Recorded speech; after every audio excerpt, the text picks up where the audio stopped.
kaibigan, magandang umaga. May amats ka na ba? O may tama na? Tatama ka talaga kung saan saan.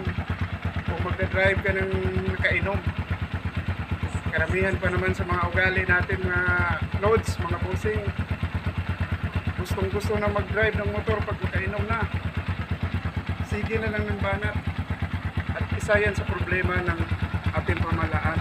Dahil napakarami nang naitala na nadidisgrasya sa motor dahil nagdadrive dito ng nakainom na iniisip nila na kayang-kaya.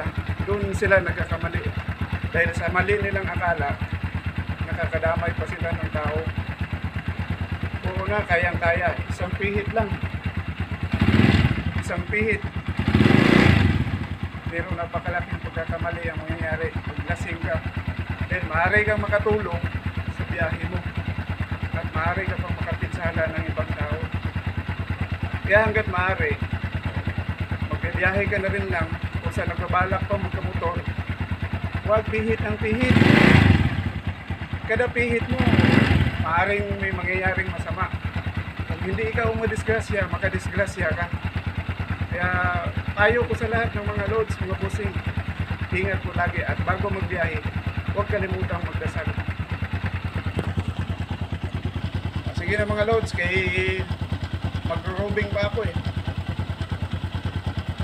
Bye, ingat!